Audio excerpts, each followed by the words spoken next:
Pegando um gancho, Renan, olhando para a estrutura partidária e, obviamente, para uma projeção de resultado em 26, você mantendo essa musculatura, candidatos a governador mantendo essa musculatura, qual que é a expectativa de vocês em termos de Congresso Nacional? Quantidade de deputados, porque a gente sabe, é um raciocínio frio, mas são as regras do jogo. Hoje, para atuação no Congresso e principalmente para ter acesso aos fundos partidário e eleitoral, o que se leva em consideração é a quantidade de deputados federais. Vocês têm essa projeção ou ainda é algo que não foi pensado, não foi estruturado? A gente tá fazendo uma pré-campanha rock and roll, Acácio. Eu não tô fazendo muita conta, não. Porque se eu começar a entrar nessas contas, eu vou começar a adotar um pragmatismo que acabaria com o partido.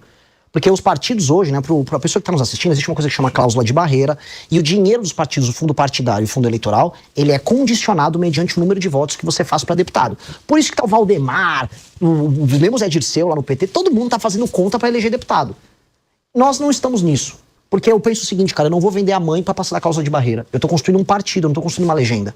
Então nós estamos montando o partido e fazendo as filiações mediante uma lógica de vínculos ideológicos, confiança, treinamento e um histórico libado. Por que eu digo isso? Porque eu recebi propostas de lideranças políticas já existentes falando assim, me dê um diretório do seu partido aqui no meu estado. Recebi proposta em Mato Grosso, recebi proposta em Minas, recebi proposta na Bahia. Eu faço um federal aqui para você, faço 2 estaduais, mas eu fico diretório. Eu falei, não vai rolar. Não vai, porque eu acabo com o partido fazendo isso. Vira mais um partido. E aí o que o partido tem que se fiar? Na construção de um projeto nacional. E por isso que eu sou candidato a presidente, quer dizer, pré-candidato, de acordo com a legislação eleitoral, a TSE não mande uma punição aí pra mim, tem que ser cuidadoso, mas eu sou pré-candidato apresentando uma proposta clara e tô concorrendo para ganhar. Comecei nisso, já ultrapassei esses governadores que estão aí admirando, amando muito Bolsonaro. Ultrapassei eles e pretendo ultrapassar o Flávio ou o Lula aí no caminho. Vamos ver o que aparece pela frente. Túlio, por favor. Olha, Renan, já que você falou que você não quer entrar nesse jogo, a gente precisa falar sobre um tema muito difícil e polêmico, que é governabilidade. Eu tenho visto você bradar dizendo que vai fazer uma reforma administrativa ampla, uma reforma política, quer mexer nas estruturas do Supremo Tribunal Federal. Como é que você vai fazer isso no nosso presidencialismo de coalizão? Se você vencer as eleições, quais ferramentas, quais mecanismos você teria para convencer o Centrão, que é fisiológico, que sabe que vota através da troca de cargos, emendas parlamentares? Quais são as ferramentas, eu diria até as ferramentas mágicas, que você vai usar para tentar desfazer esse cenário desse presidencialismo de coalizão que nós vivemos hoje? Eu fico muito feliz em receber essa pergunta, eu digo por quê. Porque raramente eu vejo essas perguntas, não aqui no Direto ao Ponto, vocês costumam fazer perguntas sérias, mas na imprensa em geral, aos outros pré-candidatos à presidência, como eles não têm muito a apresentar, ninguém pergunta como você vai fazer, que ninguém nem sabe o que eles vão fazer. E comigo, como eu trago propostas ambiciosas, vem essa pergunta do como. Como, Renan, você vai fazer? Imagina a seguinte coisa, um cara como eu, que tá com um partido que no período da eleição não vai ter nem completado um ano, venci a eleição. Se eu conseguir vencer essa eleição, eu vou ter cativado a população brasileira numa agenda muito clara, reformista e com propostas claras. Não é sobre a minha personalidade, até porque não é a personalidade mais incrível do mundo, né? Mas é sobre os projetos que eu coloquei à frente. Né? O projeto de desfavelização, projeto de enfrentamento ao crime organizado, direito penal do inimigo, uma reforma fiscal, uma agenda de competitividade e essa reforma administrativa que muda o sistema de incentivos para o Estado brasileiro, especialmente na forma de você compor os municípios e como os prefeitos vão atuar, aí sim, para que você tenha o fundo partidário eleitoral ou o prefeito não cumprindo a meta se torna inelegível. Tal da lei de responsabilidade gerencial. Isso, o homem é bom demais. Sabia exatamente. Eu estudei os tais livros amarelos. Por isso que eu te pergunto, porque são ideias, eu diria até de certa forma radicais. São até boas ideias, mas eu vejo uma dificuldade de concretizá-la. É por então, isso que eu refaço a pergunta. Não, a primeira resposta para isso é: vencendo a eleição com uma agenda reformista, todo mundo, inclusive os caras do Centrão, saberão com a agenda do presidente da República. Eu não vou tergiversar, eu não vou ser eleito com o rabo preso, eu não tenho o rabo preso com nada. Basicamente não tenho nenhum escândalo de corrupção, não tenho filho corrupto, e minha agenda vai estar posta clara e simples para resolver um nó político no Brasil, um nó que envolve o STF e um nó que envolve o Congresso Nacional. Na nossa reforma fiscal, eu vou ser bem claro, todos os investimentos nos municípios, que é a base do trabalho dos deputados federais, estarão condicionados aos desempenhos dos prefeitos dos municípios, ou seja, o deputado só vai poder mandar a emenda para a base, que é basicamente a vida política do deputado, caso os prefeitos deles estejam atuando dentro da nossa lógica de uma reforma administrativa. Ou seja, se o prefeito está entregando saúde, segurança e educação à cidade, ele recebe a emenda do deputado. Senão, o deputado não manda. E se ele estiver funcionando muito bem, o deputado pode mandar até mais emenda. Por quê? Porque eu quero incentivar o bom deputado a poder mandar emenda para a base dele, mas desde que o prefeito dele esteja funcionando. Do jeito que está hoje, isso não funciona. Então não é alterar a lógica de modo a negar a política, porque eu não estou aqui para negar a política. Isso na caneta ou uma discussão com o Congresso? Porque primeiro o Congresso discussão precisa com o Congresso. concordar com o senhor. Discussão mas com o hoje o Congresso. Congresso é um buraco sem fundo. Todo o dinheiro que joga lá não é suficiente. Sim, mas vai ter que discutir isso com o Congresso e também punir o Congresso via STF de maneira absolutamente republicana se eles estiverem usando emenda só para roubar.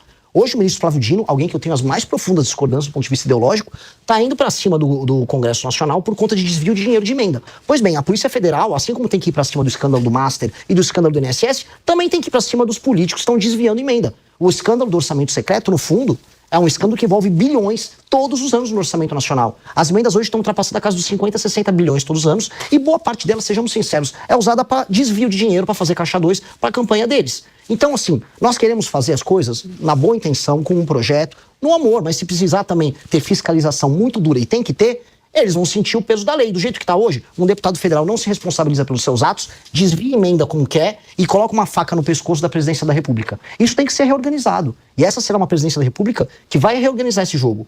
A emenda vai ter que ser determinada apenas mediante desempenho dos prefeitos, até porque um prefeito que não entrega melhora de vida para as pessoas não pode ficar recebendo dinheiro a dar com pau, para falar um termo bem popular. Eu estou indo para o Maranhão amanhã e no Maranhão o jogo é esse. Os caras recebem emenda de imposto extraído daqui de São Paulo, do Rio, de Minas e não fazem nada com esse dinheiro.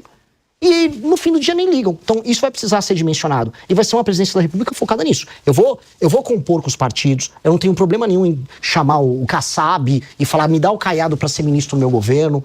Não teria problema nenhum em chamar o Zema para vir trabalhar comigo no meu governo. Não teria problema nenhum. Os partidos têm bons nomes que poderão compor um governo. Topo fazer coalizão, topo debater, topo discutir, mas o programa tá ali. É um programa de metas muito claro e vamos andar com ele. E eu vou fazer todos os sacrifícios, inclusive destruir popularidade se for o caso, até porque popularidade não serve para nada. Se você tá bem aprovado enquanto presidente, o que você faz com aquilo? Guarda no banco a aprovação? Não, você gasta. Eu vou gastar minha aprovação toda para fazer esse pacote de reformas. André, por favor. O senhor não concorda que sem uma base esse trabalho não vai ser mais difícil? E também o quanto você vai ter que... Você falou que aceita coalizão, né? Aceita entregar cargos, mas talvez, até pela questão que você colocou sobre a ideologia do partido do senhor, isso não vai acabar descaracterizando o seu governo? Não, como eu disse, seria em cima de um programa. Eu acho que as pessoas gostariam de compartilhar o sucesso de um programa. Um político que seja do centrão. Ele gostaria muito de ver a cidade dele e, inclusive, obter o lucro político no sentido mais republicano do termo, de ver a cidade dele sem crime organizado, participar conosco das operações que destroem o crime organizado na cidade dele. A popularidade dele vai aumentar. O Castro aumentou a popularidade dele com as operações que ele fez no Rio de Janeiro. Mesma coisa com uma operação de desfavelização, que entregue moradia para as pessoas. Esses políticos do centrão vão querer participar disso. Se ele fizer isso conosco de maneira republicana, ou seja, sem nenhum tipo de interferência monetária ou financeira dentro do nosso programa, que permite esse lucro político. Estou falando lucro político aqui no sentido mais bonito do termo. Vai ser muito bom. E ele vai poder ser agregado de maneira republicana ao nosso governo, como qualquer governo de coalizão no mundo faz. Eu não estou inventando a roda. Eu só estou propondo fazer as coisas como os países sérios o fazem. Né? Naturalmente a gente fala, o Brasil não é um país sério porque nós temos políticos muito corruptos. E aí vem as alterações na legislação brasileira no sentido de lei e ordem muito clara, de volta da prisão em segunda instância, de separar o STF apenas como tribunal constitucional e não como tribunal que vira uma última instância para político, para eles entenderem também que se eles andarem fora da linha, a casa cai. Vai ser isso, convidar para fazer a coisa certa ao lado e ter o lucro político ao lado, mas se comportar errado, a casa vai ter que cair. Cássio? Pegar um gancho, Renan, você falou sobre o Supremo Tribunal Federal, ele foi perguntado sobre governabilidade. Talvez eu esteja até saudosista hoje. Até um tempo atrás o Supremo não participava dessa conversa. Hoje a gente tem que colocar o Supremo nesse tipo de pergunta. E se você, eventualmente eleito presidente, você vai indicar minimamente 3 ministros.